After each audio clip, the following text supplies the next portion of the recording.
आज पाकिस्तान तहरीक इंसाफ योम स्याह भी मना रही है। या जो वाकया पेश आया था अडयाला जेल के बाहर, जहां पे खान साहब की बहनों के साथ बदसलूकी की गई, उनके साथ नामुनासिब रवैया अपनाया गया इंतजामिया की जानिब से, उसके ऊपर काफी ज्यादा तनकीद भी हुई। महमूद खान अचकजई साहब को इमरान खान साहब ने ऑपोजिशन लीडर नामजद किया है कौमी असम्बली के अंदर। कौमी असम्बली में ऑपोजिशन लीडर की नशिस्त का मामला महमूद खान अचकजई के नाम पर एतराज कि क्या हुकूमत की मर्जी से कायदे इसमें इख्तलाफ नामजद होगा। हुकूमत तो अपने मामला देखते, महमूद खान अचकजई साहब ऑपोजिशन लीडर होंगे तो ये जो मामला हैं एहतजाज वाले, ये मौलाना साहब के हवाले कर दिए जाए। मौलाना साहब क्या वाकई तहरीके इंसाफ के साथ निकलेंगे और बाहर एहतजाज करेंगे?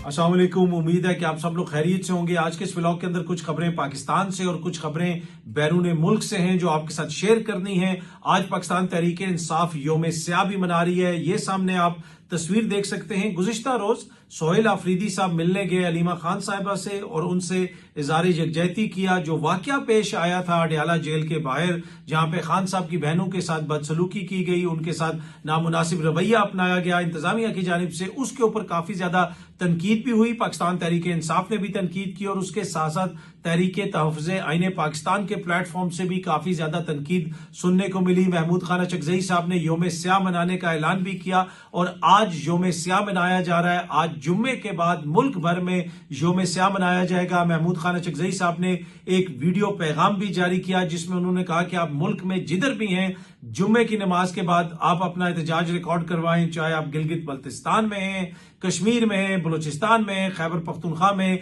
तो आज मुल्क भर में योम स्याह मनाया जाएगा तहरीक तहफ़्फ़ुज़ आईन पाकिस्तान के प्लेटफॉर्म से, और जिसमें यकीनन पाकिस्तान तहरीक इंसाफ भी शमूलियत इख्तियार करेगी। खान साहब की बहनों के साथ जो वाकया पेश आया था उसके हवाले से सोहेल खान अफरीदी ने भी वहां पे बात करते हुए काफी ज्यादा उसकी मुजम्मत भी की और अलीमा खान साहिबा से बात करते हुए उन्होंने कहा कि हमारे मुआशरे में औरतों का एक खास मुकाम है, औरतों की इज्जत की जाती है, लेकिन जो मौजूदा हुक्मरान है उनका जो रवैया है उसके ऊपर अफसोस ही किया जा सकता है। और काफी ज्यादा उन्होंने तनकीद की। अब यह देखना होगा कि आज ये कितना बड़ा एहतजाज होता है। क्या इस एहतजाज के नतीजे में कोई बहुत बड़ी रैलियां निकलेंगी और कोई इस्लामाबाद की तरफ एहतजाज आएगा? नहीं, ऐसी कोई बात नहीं है।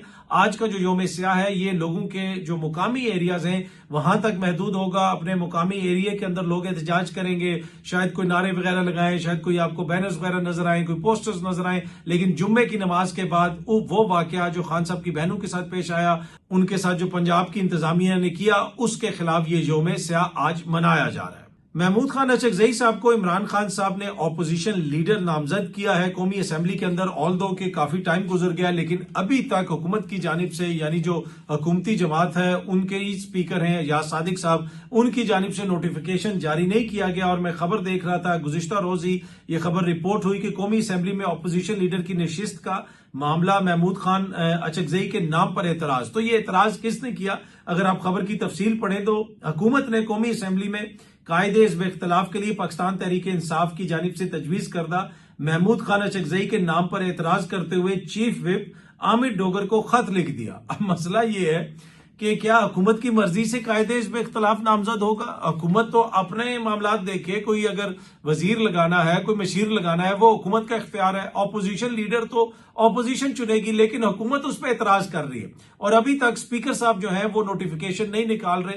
अब महमूद खान अचकजई साहब को इमरान खान साहब ने नामजद किया कि ये ऑपोजिशन लीडर भी होंगे और तहरीक तहफ़्फ़ुज़ आईन पाकिस्तान के वो सरबराह भी हैं और उस हवाले से जो उनका किरदार है वो काफी ज्यादा फाल है। लेकिन अब इस तरह की खबरें मार्केट में आना शुरू हो गई हैं कि महमूद खान अचकजई साहब क्योंकि ऑपोजिशन लीडर बन जाएंगे तो लिहाजा जो तहरीक तहफ़्फ़ुज़ आईन पाकिस्तान है उसकी सरबराही मौलाना फजल रहमान साहब को दे दी जाए। और तहरीक इंसाफ के अंदर कुछ लोग जो है इसके ऊपर मुशावरत कर रहे हैं, क्योंकि वो जिस तरह मैंने पहले भी अर्ज किया कि महमूद खान अचकजई साहब ऑपोजिशन लीडर होंगे तो ये जो मामलात हैं एहतजाज वाले, ये मौलाना साहब के हवाले कर दिए जाए। मेरे ख्याल में पूरी कौम क्या रोटी को चोची कहती है। मौलाना साहब क्या वाकई तहरीक इंसाफ के साथ निकलेंगे और बाहर एहतजाज करेंगे? ये खबरें उड़ाई जो जा रही हैं, ये बुनियादी तौर पर मुझे ये लगता है कि ये भी कोई हुकूमत की ख्वाहिशात ही हैं। जिस तरह हुकूमत ये कह रही है कि जी महमूद खान अचकजई साहब को जो ऑपोजिशन लीडर नामजद किया जा रहा है हमें उस पर एतराज है, तो इसी तरीके से उनको इस चीज पे भी एतराज है कि महमूद खान अचकजई साहब जो है वो ये जो सारी मूवमेंट है वो उसको लीड ना करें, बल्कि शायद लगता है किसी की ख्वाहिश है कि मौलाना साहब उसको लीड कर लें। मैं पहले दिन से आपको कह रहा हूं कि कुछ तहरीक इंसाफ के दोस्त भी ये कहते हैं कि जी मूवमेंट तब चलेगी जब मौलाना शामिल होंगे। मौलाना कभी भी इनके साथ शामिल नहीं होंगे, जाएंगे, कभी भी वो किसी मूवमेंट का हिस्सा नहीं बनेंगे। मौलाना कभी भी सिस्टम के खिलाफ उस हद तक नहीं जाते जिस हद तक पाकिस्तान तहरीके इंसाफ जो है इस वक्त तक जा चुकी है। मेरा नहीं ख्याल कि और आगे चीजें जो है मजीद दूसरी तरफ जाएंगी। आई होप कि चीजें पहले ही बेहतर हो जाएंगी। पर एनीवे मैं जो अर्ज कर रहा हूं कि मुझे मौलाना ये तहरीक लीड करते हुए नजर नहीं आ रहे, लेकिन इस तरह की खबरें उड़ाने का मकसद लगता ये है कि ये खबर से ज्यादा ख्वाहिश है कि जनाब मौलाना को सरबराह बना दिया जाए ताकि एक बड़ी कंट्रोल्ड किस्म की कोई जो है एहतजाज हो या इन्वायरमेंट क्रिएट की जाए और उसी के अंदर सारी ऑपोजिशन हो। महमूद खान अचकजई साहब का जो नाम है वो इमरान खान साहब ने दिया था और उन्होंने कहा था कि ये एहतजाज का जो सारा सिलसिला है उसको भी लीड करेंगे और उसके साथ साथ वो अपोजिशन लीडर होंगे कौमी असेंबली के अंदर, और अलामा राजा नासिर अब्बास साहब जो हैं वो सेनेट के अंदर अपोजिशन लीडर होंगे। ये जो दोनों नाम खान साहब ने दिए ये बड़े सोच विचार करके खान साहब ने दिए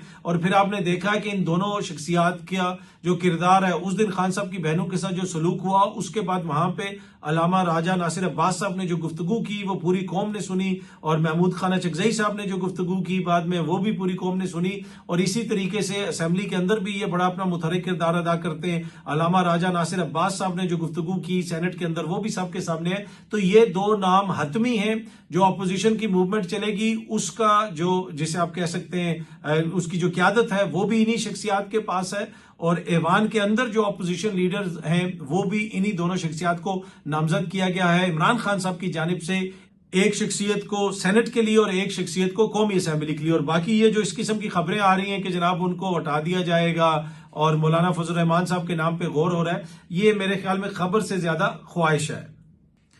अगली जो खबर है ये बड़ी इंपॉर्टेंट है। अफगानिस्तान ने इंडिया के ऊपर जोर दिया है कि जो ईरान का चाबहार पोर्ट है उसके जरिए जो आप तजारत करते हैं उसमें आप इंक्रीज करें, उसको बढ़ाएं। और ये मशवरा दिया गया है अफगानिस्तान की एक मोअज़्ज़िज़ शख्सियत इस वक्त मौजूद हैं इंडिया के अंदर। जी हाँ जी, अफगानिस्तान के इंडस्ट्री एंड कॉमर्स के जो मिनिस्टर हैं अलहाज नूरुद्दीन अजीजी साहब, ये उन्होंने मशवरा दिया है वहां पे जाके इंडियंस को कि जनाब आप ये करें वो करें। अब आपको पता है कि अफगानिस्तान की जो हुकूमत है वो ये भी कह रही है कि पाकिस्तान के साथ हम ट्रेड कम करेंगे। ये सामने आप तस्वीर देख सकते हैं माशाल्लाह, ये जो अलहाज नूरुद्दीन अजीजी साहब हैं इनके साथ जो मोअज़्ज़िज़ शख्सियत खड़ी है जिनके साथ ये हाथ मिला रहे हैं वो रणधीर जसवाल साहब हैं और भारत की जो वजारत खारजा जिसे आप कह सकते हैं ये उनके स्पोक्स पर्सन वगैरह हैं और ये उनको वहां पे वेलकम कर रहे हैं। ये आप इनका देख सकते हैं ऑफिशियल ट्विटर अकाउंट है जहां से उन्होंने अलहाज नूरुद्दीन अजीजी साहब को वेलकम किया है। इंडिया के ऑफिशियल विजिट पे हैं। इससे पहले भी सीनियर जो शख्सियात हैं तालिबान हुकूमत की यानी अफगानिस्तान की जो इस वक्त इंटरिम हुकूमत है वहां से पहले भी सीनियर शख्सियात जा चुकी हैं और अब ये मोअज़्ज़िज़ शख्सियत भी गई हुई है। और बुनियादी तौर पे पैगाम ये देना है कि इंडिया के साथ हमने तजारत बढ़ानी है, पाकिस्तान के साथ तजारत कम करनी है। ये इंडिया को बहुत मशवरे दे रहे हैं, इंडिया वाले इनको बहुत मशवरे दे रहे हैं, पर मेरे ख्याल में जो भी ये मशवरे दे रहे हैं वो दोनों को एक दूसरे के मशवरे के ऊपर अमल करने से पहले थोड़ी सी सोच विचार खुद भी करनी चाहिए कि चीजें किस तरफ जा रही हैं और उसका क्या नतीजा निकलेगा। अफगानिस्तान के साथ पाकिस्तान का काफी ज्यादा ट्रेड होता है लेकिन आजकल यकीनन सूरत हाल कशीदा है। वो हम देख रहे हैं कि एक शिफ्ट सी आई हुई है। ढाका जब से एक तरह से भारत से थोड़ा सा दूर हुआ है, भारत को बड़ी सख्त तकलीफ है। वहां पे पहले शेख हसीना वाजिद साहिबा की हुकूमत थी और उसमें मोदी हुकूमत का बड़ा इन्फ्लुएंस था। मोदी साहब ने ढाका में जाके कहा जनाब हमने एक नया मुल्क बना दिया और वो जो बातें उन्होंने की वो रिकॉर्ड का हिस्सा है। और फिर शेख हसीना वाजिद साहिबा के साथ क्या हुआ, बांग्लादेश की अवाम ने क्या किया, कैसे उनको वहां से निकाला, वो सबके सामने है। और फिर पाकिस्तान के वो करीब आता गया बांग्लादेश। अभी भी पाकिस्तान के और बांग्लादेश के ताल्लुकात काफी बेहतर हुए हैं पहले की निस्बत। जो शेख हसीना वाजिद साहिबा की दौरे हुकूमत के दौरान काफी सर्दमहरी का शिकार थे। अब बांग्लादेश ये कह रहे हैं इंडिया को कि भाई ये शेख हसीना वाजिद को सजाए मौत हो गई है, आप उनको हमारे हवाले करें। इंडिया ने तो हवाले नहीं करना, तो इस वजह से उनके ताल्लुकात तो मुझे नहीं लगता कि बहुत ज्यादा कोई नॉर्मलाइजेशन की तरफ जाएंगे, सर्दमहरी रहेगी। लेकिन अफगानिस्तान जो है वो बहुत ज्यादा करीब आ रहा है आजकल इंडिया के, और इंडिया जो है बड़ा गर्मजोशी का मुजाहरा कर रहा है। उधर उन्होंने बाकायदा तौर पे सफारत खाना भी अब खोल दिया है और इस तरह की बातें भी हो रही हैं कि हम ट्रेड भी बढ़ाएंगे, ये भी करेंगे वो भी करेंगे। भाई पूरे खित्ते के अंदर हर किसी का ये राइट है कि एक दूसरे के साथ उनके ताल्लुकात अच्छे हों, लेकिन अगर इसका मकसद सिर्फ ये है कि पाकिस्तान को टारगेट करना है या पाकिस्तान को नीचा दिखाना है तो मेरा नहीं ख्याल कि उसका कोई फायदा होगा। पर देखते हैं कि ये जो नई दोस्ती चल रही है ये कितनी देर चलती है। ये वही मोअज़्ज़िज़ तालिबान है जिनके हवाले से यानी मेरा मतलब है जो तालिबान हुकूमत है अफगानिस्तान की, जिनके हवाले से भारतीय मीडिया जो जो बातें करता था और जो जो अल्फाज इस्तेमाल करता था और जिस किस्म की गुफ्तगू करते थे वहां पे बैठ के लोग, वो तो हम यहाँ पे रिपीट भी नहीं कर सकते। पर आजकल इनकी नई नई दोस्ती काफी ज्यादा जो है वो उभर के सामने आ रही है और काफी चीजों के अंदर कह रहे हैं कि हम एक दूसरे से ताउन करेंगे। तो अब देखते हैं जनाब कि ये मामला आगे किस तरफ जाता है। अब इंडिया जो है वो पाकिस्तान के साथ बराह रास्त जंग तो उसने करनी नहीं है, प्रॉक्सिस का वो इस्तेमाल कर रहा है। खैबर पख्तूनख्वा के अंदर भी आपने देखा, बलोचिस्तान के अंदर भी देखा, बहुत सारे चीजों के हवाले से पाकिस्तान आलमी सतह के ऊपर इन मामलात को उठा भी चुका है। और अब एक जो रिपोर्ट आई है वो अमेरिकी कांग्रेस में, उसमें बहुत सारी चीजें तो हैं, लेकिन एक चीज पे ये भी कहा जा रहा है जिसको इंडिया बहुत ज्यादा प्रोपोगेट कर रहा है कि चाइना ने एक कैंपेन चलाई जिसका मकसद ये था कि जो फ्रेंच राफेल हैं उनको डिस्क्रेडिट किया जाए। जी हाँ जी, ये सामने रॉयटर्स इसको रिपोर्ट कर रहा है, ये सामने रॉयटर्स की खबर आपको नजर आ रही होगी। China ran campaign to discredit French Rafale fighters after India Pakistan conflict, US commission says. अच्छा, अब इसको इंडियन भी बड़ा वो शेयर कर रहे हैं और दीगर जगहों के ऊपर भी मैं देख रहा था इस पे बहस हो रही है। भाई चाइना ने कौन सी कैंपेन चलाई है? क्या इंडिया के राफेल नहीं गिरे? क्या पाकिस्तान की एयरफोर्स ने उनके राफेल नहीं गिराए? अगर राफेल गिरे हैं तो फिर इसमें कैंपेन कौन सी है? अगर राफेल नहीं गिरे तो आप दिखा दें कि भाई राफेल नहीं गिरे। जब इंडिया ने यह क्लेम किया कि पाकिस्तान का F-16 गिर गया, तो वो लोग जो पाकिस्तान के बहुत बड़े नाकिद हैं, अमेरिका में बैठे हैं, उन्होंने भी कहा कि भाई ऐसी बात नहीं है। जब भी कोई त्यारा हिट होता है, गिरता है, उसका बाकायदा एक डिजिटल फुटप्रिंट बनता है, उसमें मुख्तलिफ चीजें होती हैं। कहीं पे कोई इजेक्ट करने वाली सीट होती है, कोई रेडार होता है, कोई छोटा पुर्जा होता है, वो मुख्तलिफ कंपनियों ने बनाया होता है। और जब भी वो चीज तबाह होती है या यूटिलाइज होती है या डिप्लॉय होती है तो पता चल जाता है कि ऐसा हुआ। तो कोई F-16 का तो कुछ नहीं हुआ। यहां पे जो राफेल्स के साथ हुआ, जिस तरीके से पाकिस्तान की एयरफोर्स ने इनके राफेल गिराए और उसके अंदर मिसाइल भी इस्तेमाल हुए, दीगर चीजें भी इस्तेमाल हुई, तो वो तो पूरी दुनिया के सामने है। तो इसमें कैंपेन कौन सी चला रहे हैं? या तो ये कहो ना कि जी ये झूठ है, कोई राफेल नहीं गिरा, राफेल खड़े कर दो और गिनवा दो पूरी दुनिया को, लेकिन वो नहीं कर सकते। और ऊपर से जनाब कहा यह जा रहा है कि जी ये पाकिस्तान और चाइना जो है झूठी कैंपेन हमारे खिलाफ चला रहे हैं, फ्रेंच राफेल के खिलाफ। ये फ्रेंच राफेल के खिलाफ कोई कैंपेन नहीं है, ये भारतीय एयरफोर्स के साथ हुआ है। भारतीय एयरफोर्स ने जितनी डिस सर्विस की है फ्रेंच राफेल के साथ, ये तो मेरे ख्याल में वो फ्रांस वालों को खुद इंडिया से गिला शिकवा करना चाहिए। पाकिस्तान ने और पाकिस्तान की आर्मी ने, पाकिस्तान की एयरफोर्स ने तो जो चाइनीज वेपन्स हैं, मेरे ख्याल में ऐसे तो जबरदस्त कोई भी आपको दुनिया का बेहतरीन से बेहतरीन कोई एडवर्टाइजमेंट कंपनी आप ले लें, मॉडल ले लें, आप इवन के माइकल जैक्सन को दोबारा जिंदा करके किसी इश्तिहार में डाल दें तो उतनी तो पब्लिसिटी वो भी नहीं ले सकेगा जैसी पाकिस्तान की आर्मी ने और पाकिस्तान की एयरफोर्स ने चाइनीज वेपन्स की है। और किस तरह की है? इंडिया ने पाकिस्तान पे हमला किया, हमने आगे से वेपन्स इस्तेमाल किए और उनको फेंटी लगाई और पूरी दुनिया ने देखा। तो इसमें बुनियादी क्वेश्चन ये है कि क्या पाकिस्तान ने फ्रेंच राफेल नहीं गिराए? वो गिराए, उनको उड़ा रहा कौन था? Indian pilots. तो बुनियादी तौर पे इंडियन एयरफोर्स को शिकस्त दी है, लेकिन वो फिर अपना गुस्सा जो है वो इस तरीके से अब निकाल रहे हैं। ये अगली खबर गजा के हवाले से है, फलस्तीनियों के हवाले से है। ये सामने आप देख सकते हैं, गार्डियन न्यूज इसको रिपोर्ट कर रहा है। ये गुज़िश्ता रोज की खबर है, कल रात की खबर है कि इसराइल ने गजा में एयर स्ट्राइक्स करके 33 लोगों को 33 लोगों को शहीद किया।